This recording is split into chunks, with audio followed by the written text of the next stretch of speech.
global warming. How about that? How about that? You seem, but tell me what you did and how you, I know, but tell me how you came to the conclusions, and have you changed your conclusions with new evidence? Just so we put on record what exactly you believed and said, rather than what we think you said. What people are saying is really not true, even though at the end of that book I thought, well, people aren't going to understand this, so I'll write it in simple declarative sentences, and still people misstate it. What I said was, the Earth is definitely getting warmer. It's gotten, somewhere in the neighborhood of 6 or 7/10 of a degree Celsius warmer in the last 100 years. We are increasing the amount of carbon dioxide in the atmosphere. It's increased 30% in the last century. We meaning humans are doing this. Human beings, yes. Carbon dioxide is a greenhouse gas. We would expect a 30% increase to have some influence on temperature. We're also doing lots of other things that affect the temperature as it's measured in a global temperature reading. So we're, cutting down the forests and doing croplands and all of that. What's basically called land use changes, or the urban heat island effect also has an effect, whether that's compensated for adequately in the way they do these calculations or not. And I said, my conclusion is that we will have 0.8 of a degree warming increase in the next 100 years. So I absolutely believe that warming is occurring, humans are involved, and it's going to continue for the next 100 years. Then what did you say that got everybody so upset at you? I'm not a catastrophist. And I said one other thing too. I said, I think it is not likely that carbon dioxide is going to prove to be the primary driver. What do you think will be the primary driver? I think the sun, and I think there are miscalculations from urban land use, generally speaking. Okay, now, and I'm sure you read every sentence of this new report by the UN that came out of Paris. Yes? I haven't actually, because I don't read the summary for policymakers. I read what the scientists say, not what the politicians say. Tell me if I'm wrong. Every good scientist that I talk to says to me, 90% of the scientists agree on this. I don't know what the percentage is, but I would... it's the lone exception out there, and everybody says you ought to listen to them, and we do, and I've talked to them, but most of the scientists say we all agree on this, that it is catastrophic, that in fact if the ice sheet melts, if the ice sheet melts... That's not true. They don't say that. Scientists don't say that?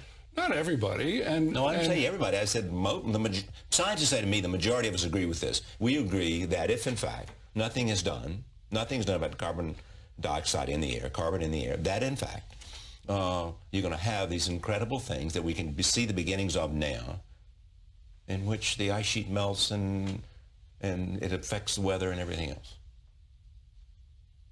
Tell me what's wrong about this. Oh, I know. You're bored by this or what? Well, it's a lot of the people who talk about it, and I don't know who you're thinking of specifically, don't actually know very much. And I'm sympathetic to that, because for a long time I said, oh yes, global warming, it's a terrible problem, blah, blah, blah. And only when I went and looked at the figures, I thought, wait a minute. Tell me again why this is a catastrophe. I see that it's something that's happening. I see that it's important.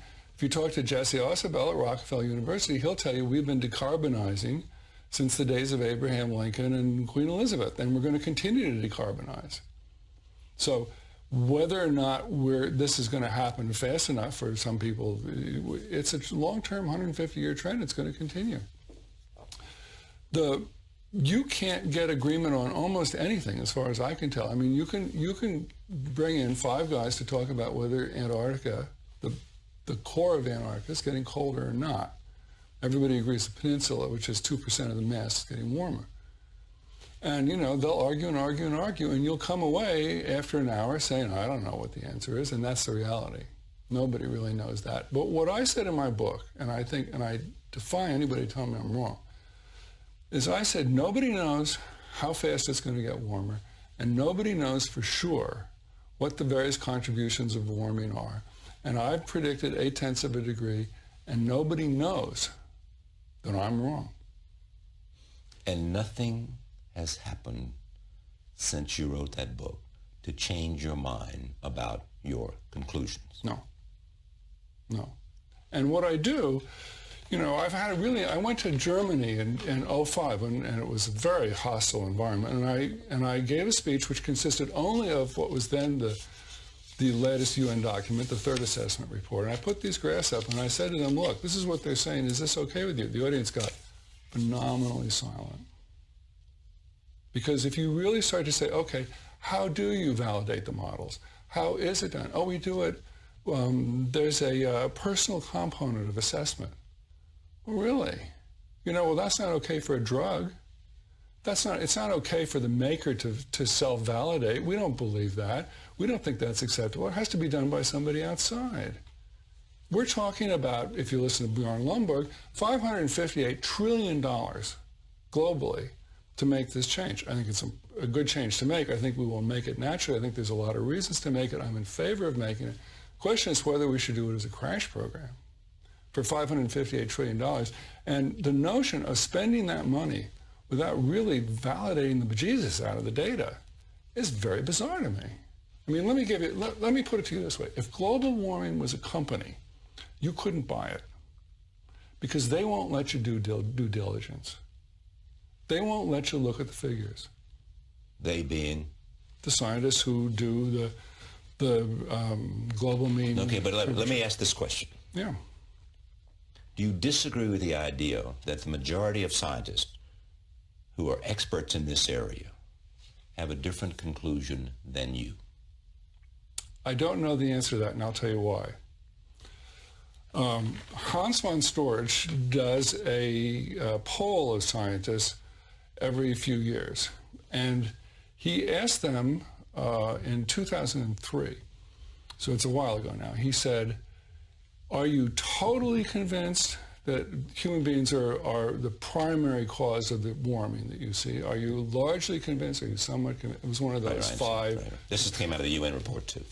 Those kind of words. Right, but he asked people to really do it, and it's a secret ballot. The number of people who were totally convinced, as opposed to largely convinced or partially convinced, I was very surprised. It was 9.4%.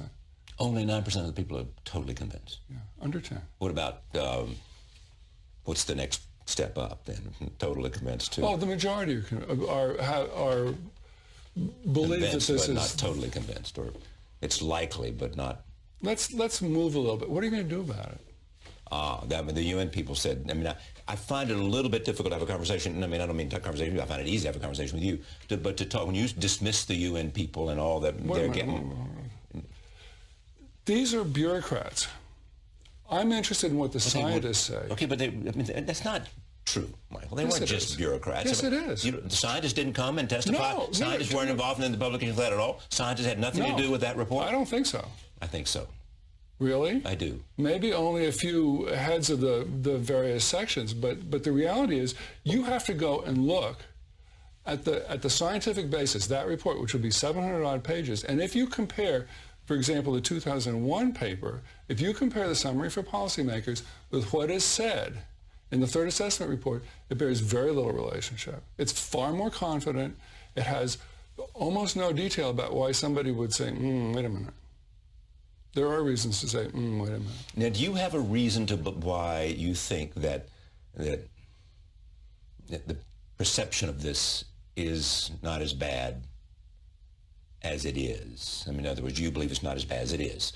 Based on your reading of the data, you think, yes, we're getting warmer, but it's not going to lead to the catastrophe. That's what you just said. Right. Do you have a reason that that's not the common perception? That it is going to lead to a catastrophe unless we do something. Unless we do something about the amount of fossil fuel we put in the air. Unless we have some kind of carbon index. Unless we get serious about this, it is going to be a catastrophe. Okay. First thing I want to say to you is I'm not stopping anybody from doing any of this. Right. And I don't want to be blamed yes, I know. for the notion that, the Congress isn't going to pass the Kyoto Protocol or something like that.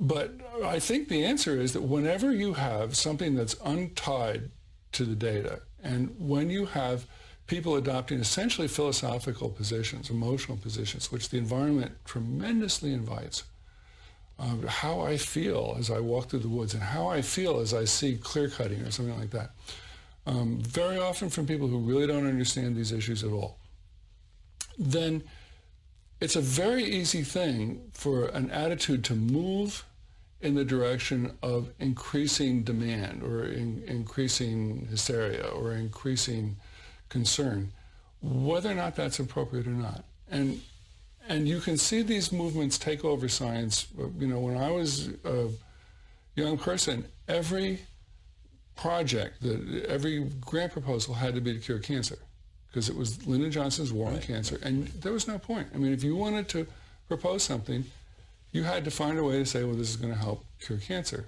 true or not. Rather than diabetes or something else. Right. I mean, you couldn't just be doing basic research. Right. So I understand that these ideas can take hold, and I understand that, generally speaking, the more extreme elements will push that, and the media is not interested in a balanced perspective. I am. Okay. But you're very rare. Well, damn, and that's the truth. Yeah. Well, Al Gore. I like him very much. He's wrong on this issue. He's wrong? He's wrong on this issue. That's my opinion. How is he wrong? I like him a lot. I'm very fond of him. Yeah. Wish he'd been done president? Some things. Wish he'd been president? Yes, he's done some things. Was that a yes to wish he'd been president? I don't look back. Oh, that's a cop-out. It's not. I don't know how, given what we know. Would you rather have seen George Bush or Al Gore elected when they ran against each other in the year 2000? I like Al Gore. Okay. It's just nothing to be gained by trying to say yes or no. I like him a lot. Okay, I hear you. And respect his intelligence, respect his commitment to this issue, yes. Respect the book he wrote on the earth, the globe, whatever it was. Yes. Yes. Now he's made a movie. Yes. Inconvenient Truth. Yes. And you say about what he says in that movie, what? If I wanted to make a movie that said what he said, I could make a much better movie. There are a lot of things in that movie that are dicey and there's a lot that... Okay, but let's just tell me what there is in that movie that's not dicey, but wrong. Okay. Kilimanjaro, as an example of global warming, is wrong. 20-foot increase in sea levels or 40-foot increases, or whatever it is now, is wrong. And I think actually attitudinally it's wrong. I think that the notion that this is a spiritual or religious issue for us is wrong. It is a scientific matter that we need to look at with as dispassionate a way of seeing it as possible. And if we don't do that, we're just expressing rank prejudices. So Al Gore's movie and book express rank prejudices. That's my view, sure. I mean, he's making arguments. I mean, I love the guy. He's making arguments for which there is no data. There just isn't. And he's got these fabulous pictures of the United States being inundated, and and I had somebody call me up who'd seen it and said, wow, I know you live at the beach sometimes, and I have a beach house, and, kiss them goodbye. I don't think so. The UN, and by the way, the new UN report, which you're so fond of, says 38 centimeter increase. Well, 38 centimeters is a foot? What? Fond of would not be the way I would characterize what I said. I just said that I think they listened to scientists, that the UN report was based on conversations looking at scientific data. Charlie, and that scientists were involved. That's all I was thinking. Here's the way to think about this. It was on the front page of every paper in the world had it huge on the front page. 4 weeks in advance. Yeah. Okay, question number one. You've released the summary. You don't like the UN report? You don't like Al Gore's report? You don't like anybody who doesn't come to the conclusion? I don't mean personally. Because you think they're intellectually wrong. I do, yes, I do. You think they're intellectually wrong. I do. You don't think they've looked at the data. And you think they exaggerate the consequences of global warming. Somebody asked me the difference between me and Al, and I've wondered about it too. But I think he relies on the expert witness, and I don't. I didn't talk to anybody. You do the work yourself. Yes. And you don't think he does the work himself? No, you don't think I don't think he goes and looks at the data. I do not. And I don't think he makes his own guess, and I don't, I talked to two people, both very eminent, when I was working on the book, and both, they both attacked me subsequently because they were the leading people thinking about this. And I went to them and said, these are my problems.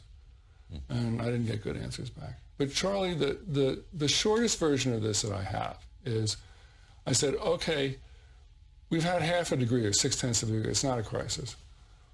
What is everyone upset about? And the answer is, we're upset about the future. How do you know, because I believe the future is unknowable, how do you know what this is going to be? And their answer is, we have a computer model of global climate. And I say, climate, according to the last UN report, is a coupled, nonlinear, chaotic system.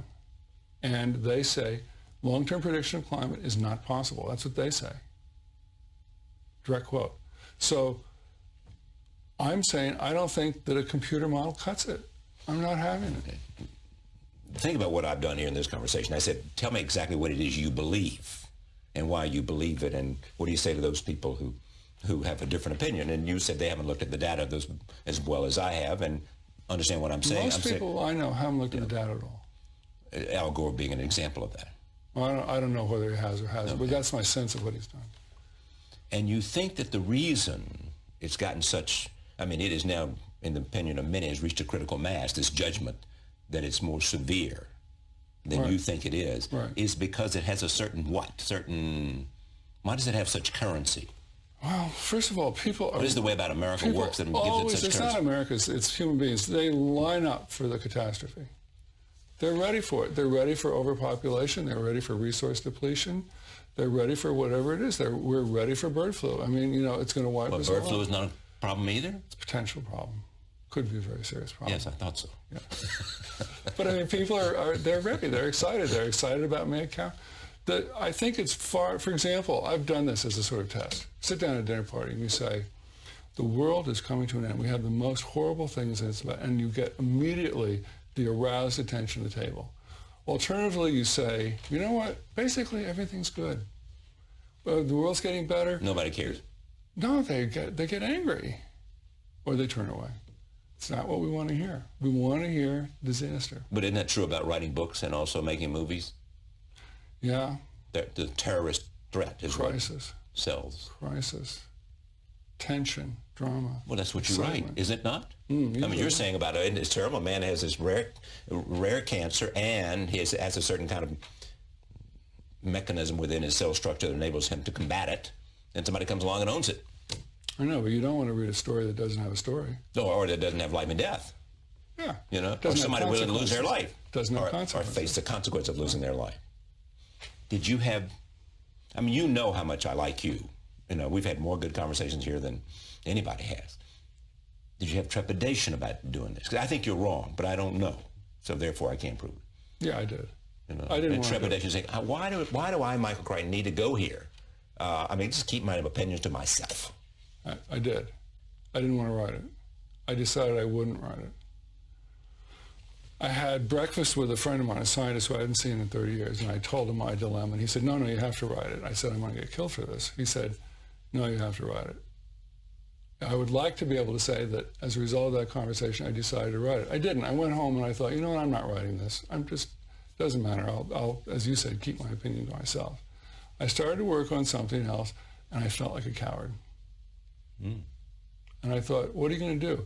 You have looked at the data, and you really believe that it's an effect, but not something that we as human beings should be worrying about lots and lots of other things. In a sense, I'm taking the Bjorn Lomborg position. It's low on the totem pole. We ought to be taking care of disease. We ought to be taking care of world hunger. We ought to be taking care of a lot of things before we do this. And before we spend money on global warming, is that what you're saying? Yeah. Right. But you're not arguing that we shouldn't reduce the amount of fossil fuel we put in the atmosphere. No, I mean, you'd be happy with tougher standards on auto emissions and all that stuff. Should have done it decades ago. Yeah, so anything you can do, you're in. I was in favor of a carbon tax 25 years ago. I mean, it's a very logical thing to do. Still waiting for it, but Yeah, but so in other words, you have no invested interest in being opposed to this, and in fact, most of the things that people want to do to restrict it, you're in favor of. Yeah, I want an environment that's great. I don't think this is as important a problem as other people do. That's the essence of it. That's the bottom line. All right, suppose it's as serious as they think it is. I mean, I want to get you to come back here with a scientist. Sure. Would you do that? Sure. You give me your promise you'll come back? Absolutely. If it's a very good scientist who says Michael is full of... No, this is what they'll say. There's somebody who'll come back and say, Michael has read the data wrong, and here's why I believe. What would be interesting is if you could put up graphs. Well, we can do that. Yeah. Technology is wonderful. That would be a good thing to do. All right.